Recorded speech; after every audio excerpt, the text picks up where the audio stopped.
Hello guys, நாம் எனக்கு இதை பற்றி பார்க்க போகிறோம்னா மேலூரில் இருந்து 17 கிலோமீட்டர் தொலைவில் உள்ள ஒரு சின்ன கிராமத்தில் வாழ்கிற திரு அப்படிங்கிறவரோட ஸ்டோரியை தான் நாம் இந்த பதிவில் பார்க்க போகிறோம். திரு அப்படிங்கிறவர் என்ன சொல்லியிருக்காரு அப்படின்னா, ப்ரோ என் அப்பாக்குன்றது 2 ஒய்ஃபு ப்ரோ. அதை தாரத்து பசங்க வந்து எப்போவுமே என்கிட்ட பேசவே மாட்டாங்க ப்ரோ. என்னை எப்போ பார்த்தாலும் ஒதுக்கி வச்சுக்கிட்டே இருப்பாங்க ப்ரோ. நான் என்ன செஞ்சாலும் அவங்களுக்கு பிடிக்காது ப்ரோ. எங்கள் அப்பா வந்து என்கிட்ட பேசினாலோ பழகினாலோ அவங்களுக்கு சுத்தமாங்கிறது பிடிக்காது ப்ரோ. அப்படியே போயிட்டு இருக்க ஒரு நாள் ஒரு சம்பவம் நடந்துச்சு ப்ரோ. அந்த சம்பவத்திலிருந்து என்கிட்ட இப்போ ரொம்ப க்ளோஸாக பழகுறாங்க, பேசுகிறாங்க. நான் இல்லைன்னா அவங்க இல்லைன்ற மாதிரி நடந்துக்கிறாங்க ப்ரோ அப்படின்னு சொல்லியிருக்காரு. ஸோ அப்படி என்ன சம்பவம் நடந்துச்சு அப்படிங்கிறத நாம டீட்டெயிலாக பார்க்கலாம் வாங்க. அதுக்கு முன்னாடி நம்ம சேனலுக்கு புதியவராக இருந்தால் மறக்காம சப்ஸ்கிரைப் பண்ணிக்கோங்க. இந்த மாதிரி சுவாரஸ்யமான விஷயங்கள் அல்லது அமானுஷ்ய விஷயமா இருக்கலாம், அல்லது உங்களால் மறக்கவே முடியாத ஒரு பியூட்டிஃபுல்லான மெமரிஸாக கூட இருக்கலாம். அதை நீங்கள் நம்ம கிட்ட ஷேர் பண்ணணும்னு நினைச்சீங்க அப்படின்னா மறக்காம டிஸ்கிரிப்ஷனில் என்னுடைய வாட்ஸ்அப் லிங்க் கொடுத்துருக்கேன். ஸோ அதில் போயிட்டு நீங்கிறது உங்களுடைய ஸ்டோரி சொல்லலாம். சரி, ஓகே கைஸ், வாங்க வீடியோக்குள்ள போகலாம். நம்ம திருவோட அப்பாவுக்கு 2 ஒய்ஃப்னு சொல்லியிருக்காரு இல்லையா? ஸோ 2வது தாரத்துக்கு பிறந்தவன் தான் நம்ம திரு. முதல் தாரத்துக்கு எத்தனை பசங்கன்னு பார்த்தீங்கன்னா 3 பசங்க, ஒரு தங்கச்சி ஒன்று இருக்கு. நம்ம திருவோட சின்ன பொண்ணு தான். ஸோ திருவுக்கு அந்த தங்கச்சி தான் வேணும். நம்ம திருவுக்கு பார்த்தீங்கன்னா அம்மாங்கிறது இல்லை.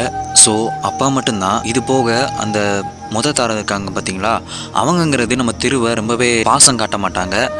ஸோ அவங்க பிள்ளைங்க மட்டும்தான் பாசம் காட்டுவாங்க, சாப்பிட கூப்பிடுவாங்க, எல்லாம் பண்ணுவாங்க. ஆனால் நம்ம திருவங்கிறது மட்டும் ஒதுக்கி வச்சுக்கிட்டே தான் இருந்திருக்காங்க. அண்ட் இதெல்லாம் பார்த்துட்டு இருந்த அவங்க அப்பா என்ன பண்றாருன்னா, அவனை தனியாக விடக்கூடாதுன்னு சொல்லிட்டு அவங்க அப்பாங்கிறது தன்னுடைய திருவுக்கிட்ட வந்து பேச ஆரம்பிக்கிறாரு, பழக ஆரம்பிக்கிறாரு. ஸோ ஏதாவது வாங்கிட்டு வந்து அவருக்கு கொடுக்க ஆரம்பிக்கிறாரு. இதெல்லாம் பார்த்த தாரத்த பசங்களுக்கு சுத்தமாக பிடிக்கல. ஸோ என்ன பண்றாங்கன்னா, நம்ம திருவுங்கிறது ஒதுக்கி வச்சுக்கிட்டே தான் வந்துகிட்டு இருக்காங்க. இப்படியே தான் போயிட்டு இருக்கு. ஏதாவது விளையாடணும்னு சொன்னா கூட அந்த விளையாடும் போது கூட நம்ம திருவை சேர்த்துக்க மாட்டாங்க. வேணும்னே அவாய்ட் பண்ணுவாங்க, ஒதுக்குவாங்க. அவங்க விளையாட போகும்போது நம்ம திரு போய் நிற்கும் போது வேணும்னே அந்த கேமை முடிச்சுட்டு அவங்க கிளம்பிடுவாங்க. ஸோ இப்படியே தான் போயிட்டு இருக்கு. இதை புரிஞ்சுக்கிட்ட திரு நைஸா இவரும் ஒதுங்க ஆரம்பிக்கிறாரு. அவங்களுக்கு தான் பிடிக்கலையே, நம்ம எதுக்கு போயிட்டு தேவையில்லாம பேசணும் பழகணும் அப்படின்னு சொல்லிட்டு இவரும் அவங்கள விட்டு விலக ஆரம்பிக்கிறாரு. ஸோ தனிமையில தான் இவரோட லைஃபும் போயிட்டு இருக்கு. அண்ட் நம்ம திருவோட அப்பா பார்த்தீங்கன்னா எல்லாரையும் சமமாக தான் நடத்துறாரு. ஒரே ஸ்கூல்ல தான் படிக்கவும் வைக்கிறாரு. திருவை நம்ம ஃபேமிலியில இருந்து ஒதுக்கணும் அப்படின்ற மாதிரி தான் அவங்க தாட்டை எல்லாமே தோணுது. ஆனால் அவங்க தங்கச்சிங்கிறது அப்படி இல்லை. எப்போ பார்த்தாலும் திருவண்ணான்னு சொல்லிட்டு அந்த பொண்ணு வந்து நம்ம திருவுக்கிட்டங்கிறது பாசமா பேசி பழக ஆரம்பிக்குது. ஸோ அந்த திருவுக்கு சின்னதா ஒரு ஹாப்பினஸ் கிடைக்குது. ஏன்னா நம்ம தங்கச்சி வந்து தான் அண்ணனா நினைச்சு பழகிறாளே அப்படின்னு சொல்லிட்டு நம்ம திருவுக்குன்றது ஒரு சின்ன ஹாப்பினஸ் கூட தருது. கார்ல பாத்தீங்கன்னா அவங்க ஸ்கூலுக்கு கார்ல தான் போறாங்க. ஆனா நம்ம திருவை மட்டும் ஏத்திக்க மாட்டாங்க. இடம் இல்ல, நீ போய் ஆட்டோல வா அப்படின்னு சொல்லிடுவாங்க. ஸோ நம்ம திருவும் சகிச்சுக்காம ஆட்டோல தான் போய் அந்த ஸ்கூலுக்குங்கிறது வருவாரு. ஸோ இப்படியே கொஞ்சம் நாட்கள் நகர ஆரம்பிக்குது. அண்ட் ஒரு நாள் பாத்தீங்கன்னா திருவை ரொம்பவே திட்டிடுறாங்க அந்த பசங்க. ஸோ நம்ம திருங்கிறது போய் ஒரு இடத்துல உட்காந்து அழுதுகிட்டு இருக்காரு. அதை பார்த்து அப்பா என்ன சொல்றாங்கன்னா, என்னாச்சு ஏன் அழுகிற அப்படின்னு சொல்லி கேட்குறாங்க. இந்த மாதிரி திட்டாங்கப்பா, என்னை எதுவுமே சேர்த்துக்க மாட்டாங்கப்பா, எதுக்குப்பா என்னை இடம் கொண்டு போய் தனியாக சேர்த்துருங்கப்பா அப்படின்னு சொல்லி நம்ம திரு கூட உட்காந்து அழுகிறாரு. ஸோ இதெல்லாம் கவனிச்சு அப்பா என்ன சொல்றாங்கன்னா, அவங்களை கூப்பிட்டு வச்சு பேசுறாரு. இதோ பாருங்க, நீங்க வேற அவன் வேற இல்லை.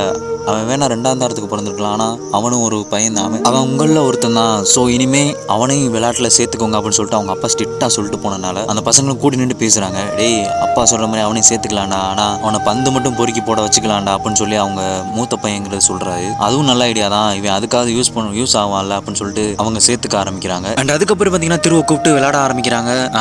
அந்த மூத்த பையன் பார்த்தீங்கன்னா வேணும்னே கிரிக்கெட் விளையாடும் போது பாலை ரொம்ப தூரத்தில் அடிச்சு விட்டுறான். ஸோ நம்ம திருவு தான் ஓடி போய் எடுத்துட்டு வரணும். கிரிக்கெட் விளையாண்டுகிட்டு இருக்கும்போது நம்ம திருவை நம்ம பந்து எங்க போய் விழுந்தாலும் நம்ம திருவு தான் போய் எடுத்துட்டு வரணும்னு ஸ்ட்ரிக்டா சொல்லிடுறாங்க. நம்ம திருவை விளையாட்டுல சேர்த்துக்கிட்டதே நம்ம திருவுக்கு இப்போ ஒரு சந்தோஷம் கொடுக்கறனால சரி நான் அப்படியே பண்றேன் அப்படின்னு சொல்லி நம்ம திருவும் அதுக்கு அக்செப்ட் பண்ணிக்கிட்டு அவங்க எங்கெங்க பாலை அடிக்கிறாங்களோ அங்க போயெல்லாம் நம்ம திருங்கிறத எடுத்துட்டு வந்து கொடுக்குறாரு. ஸோ இப்படியே தான் நடத்திக்கிட்டு இருக்காங்க. அண்ட் எல்லா கேம்லயும் பாத்தீங்கன்னா திருவை ஒரு யூஸ் பண்ணிட்டு தூக்கி போடுறது மாதிரி தான் வச்சுக்கிட்டு இருக்காங்க. அது திருவுக்குமே தெரிஞ்ச விஷயம் தான். ஆனா அண்ணனுங்க நம்ம கூட பேசிட்டாங்க, அவங்க கூட விளையாட்டுக்கு சேர்த்துக்கிட்டாங்க அப்படிங்கிற ஒரு சின்ன சந்தோஷத்திலே அவருங்கிறது இந்த எல்லா வேலையும் செஞ்சுக்கிட்டே தான் இருக்காரு. தங்கச்சி பாப்பா மண்ணில் உட்காந்து விளையாண்டுட்டு இருக்கும்போது இன்னொரு பையன் என்ன பண்றான்னா, விளையாண்டுக்கிட்டு இருக்கும்போது கண்ணில் மண்ணெல்லி போட்டுட்டு ஓடி போயிடுறான். அதை தங்கச்சி பார்த்தீங்கன்னா ரொம்பவே துடிச்சு போயிடுறா. அதை பார்த்தோன்னே திருவுங்கிறது போய் உட்காந்து தங்கச்சி பாப்பாவுக்கு கண்ணில் ஊதி விடுறாரு, அந்த மண்ணெல்லாம் எடுத்து விடுறாரு. அண்ட் அதுக்கப்புறம் பார்த்தீங்கன்னா அவள் அழுகிற சத்தத்தை கேட்டு அவங்க அம்மாங்கிறது வந்துட்டாங்க. வந்ததுக்கப்புறம் என்னாச்சுன்னு கேட்கும்போது இந்த மாதிரி மூத்த பையன் என்ன சொல்றான்னா, திருவுதாமா கண்ணில் மண்ணெல்லி போட்டான் அப்படின்னு சொல்லிடுறாங்க. கேட்டோன்னே அவங்களுக்கு ரொம்ப டென்ஷன் ஆகி நம்ம திருவுங்கிறத அடிச்சிடறாங்க. அப்புறமா அப்பா கிட்ட போய் சொல்றான், அப்பா நான் எதுவும் பண்ணலப்பா, அந்த அண்ணன் தான் அப்பா அப்படி பண்ணாங்க, ஆனால் நான் தொடக்கதாப்பா போனேன், அதுக்குள்ள அண்ணன் இப்படி சொல்லிட்டாங்கப்பா, அம்மா வந்து என்னை அடிச்சிட்டாங்கப்பா அப்படின்னு சொல்றான். எனக்கு எல்லாம் தெரியும்டா, நானும் பார்த்துக்கிட்டே தான் இருந்தேன் அப்படின்னு அப்பா கூட சொல்றாரு. இல்ல திரு, இங்க இருந்தா உன்னை சும்மா விட மாட்டானுங்க இவனுங்க பாசம் இல்லாதவங்க. ஸோ உன்னை எதுக்கெடுத்தாலும் உன்னை ஒதுக்கிக்கிட்டே தான் இருக்காங்க. நீங்கிறது உன்னை நான் ஹாஸ்டல்ல சேர்த்து வரேன், நீ அங்கே போறியா அப்படின்னு சொல்லி கேட்குறாங்க. நம்ம திருவும் வேற வழியே இல்லாம சரிப்பா உங்களுடைய ஆசை அதுதானா, நான் அதிலே போய் ஜாயின் பண்றேன்ப்பா, என்ன ஆனா வாரத்துக்கு ஒரு வாட்டியாவது நீ வந்து பார்த்துட்டு போங்கப்பா அப்படின்னு சொல்லிடுறேன். நம்ம திரு சொல்றான். அதை கேட்டோன்னே நான் அப்பாவுக்கு வந்து ரொம்பவே கண் கலங்க ஆரம்பிச்சிருது. கண்டிப்பா வந்து நான் உன்னை பாக்குறேன்ப்பா, வாரத்துக்கு ஒரு வாட்டி உன்னை கண்டிப்பா வந்து லீவ் எவ்ரி சண்டேங்கிறது நான் உன்னை வந்து பாக்குறேன், சரியா? நீ அழுகாத, நான் உன்னை தனியா ஹாஸ்டல்ல சேர்த்து விடுறேன். இனிமே நீங்க வர வேண்டாம், உனக்குன்னு ஒரு லைஃப் நான் ஏற்படுத்தி தரேன். ஸோ இனிமே இந்த ஃபேமிலிக்கு உனக்கு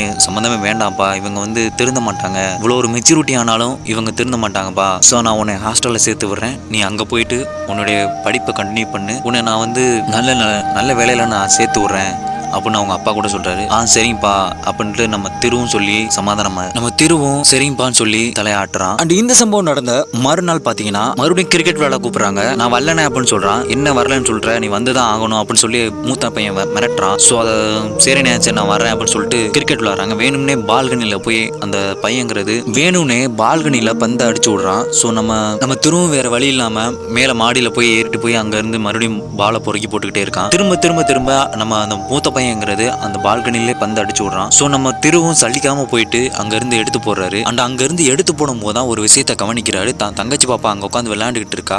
அதுலங்கிறது ஒரு பாம்புங்கிறது போய் நம்ம தங்கச்சி பாப்பா கிட்ட கடிக்க போகுது. ஆனா தங்கச்சி கிட்ட பாம்பு போயிட்டு இருக்குன்னா அதை எப்படியாவது எடுத்து விடுங்கண்ணே, தங்கச்சியை தூக்குங்கண்ணேன்னு கதறான். ஆனா அவனுங்களுக்கு வந்து அதை காதலே வாங்காம அவனுங்களுக்குள்ளே பேட்டை பிடிங்கிட்டு நான் தான் விளையாடுவேன் சொல்லிட்டு அவனுங்களுக்குள்ளே அடிச்சுக்கிட்டு இருக்கானுங்க.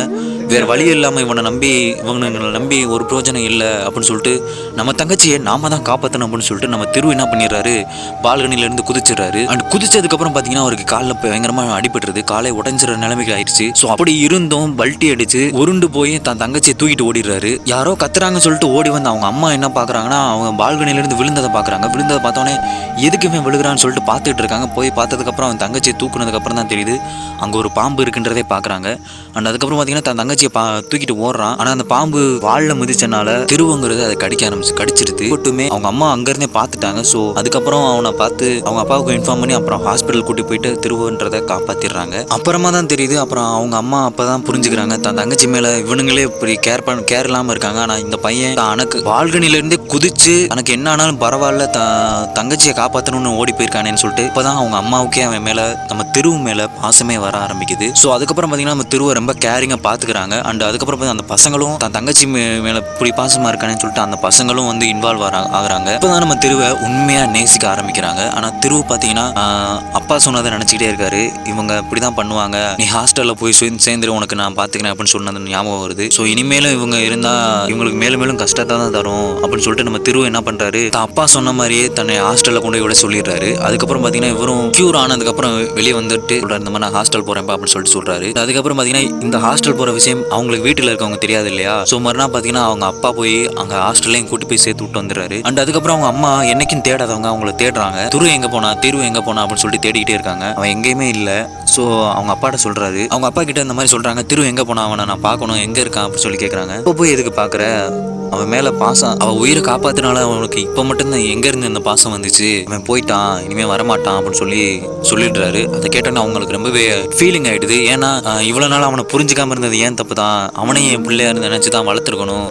அம்மா இல்லாத கஷ்டத்தை நான் அவனுக்கு கொடுத்துட்டேன். ஸோ நான் அவன்கிட்ட மன்னிப்பு கேட்கணுங்க, ப்ளீஸ் அவன் எங்க இருக்கான்னு சொல்லுங்க அப்படின்னு அவங்க அப்பாட்ட அவங்க கேட்டுக்கிட்டே இருக்காங்க. அவங்க அப்பாங்கிறது அவன் எங்க போயிருக்கான் என்ன பண்றான்னு எனக்கு தெரியாது, ஆனா எங்க இருந்தாலும் அவன் நல்லா அப்படின்னு சொல்லிட்டு அவங்க அப்பா சொல்லிடுறாரு. இல்ல நீங்க சொல்லித்தான் ஆகணும் அப்படின்னு சொல்லிட்டு அவங்க தங்கச்சியும் ஓடி வந்து கேட்குறாங்க, அப்பா அம்மா அண்ணன் எங்கப்பா போனாங்க அப்படின்னு சொல்லிட்டு கேட்குறாங்க. தங்கச்சி கேட்கறனால தான் அப்பாவும் சொல்றாரு அவன் ஹாஸ்டல் போயிட்டான், இனிமேல் வரமாட்டான்னு சொல்றாங்க. எல்லா பிள்ளைகளும் சேர்ந்து அழுகுறாங்க. அந்த மூத்த பையன் முதற்கொண்டு உட்காந்து அழுகுறான். ப்ளீஸ்ப்பா நான் அவனை பார்க்கணும், இவ்வளோ நாள் அவனை டார்ச்சர் பண்ணிட்டோம், நாங்கள் எல்லாரும் சேர்ந்து அவனை டார்ச்சர் பண்ணிட்டோம், கொடுமை பண்ணிட்டோம், இனிமேல் அவன் எங்களுக்கு வேணும்ப்பா, திரு வேணும்ப்பா அப்படின்னு சொல்லிட்டு அழுகுறாங்க. அவங்க மட்டும் இல்லை அவங்க அம்மாவும் சேர்ந்து தான் அழுகுறாங்க. ப்ளீஸுங்க திரு எனக்கு வேணும், அவனும் என் பிள்ளைய நினைச்சு நான் இனிமேல் வளர்க்குறேன், ப்ளீஸுங்க எப்படியாவது அவனை போய் கூட்டுவாங்க அப்படின்னு சொல்றாங்க. அண்ட் அதுக்கப்புறம் பார்த்தீங்கன்னா ஹாஸ்டலுக்கும் போய் பார்க்குறாங்க. ஹாஸ்டலில் அவன் தனிமையில தான் இருக்கான். அண்ட் இதை பார்த்தோன்னே அவங்க எல்லாரும் ஓடி போய் சேர்ந்து போய் திருன்னு சொல்லிட்டு ஓடி போய் அப்புறம் அவனை இனிமே நீ ஹாஸ்டல்ல இருக்க வேணாம் வாங்க போவான் அப்படின்னு சொல்லிட்டு அதுக்கப்புறம் நம்ம திருவுங்கிறது வீட்டுக்கு கூட்டி வந்துடுறாங்க. அண்ட் அதுக்கப்புறமா திருவை அவங்க வீட்டில் முழு சம்மதமாக ஏற்றுக்கிறாங்க. தான் பிள்ளையா நினச்சி தான் அவங்க அம்மாவும் வளர்க்குறாங்க, பாசம் கட்டுறாங்க.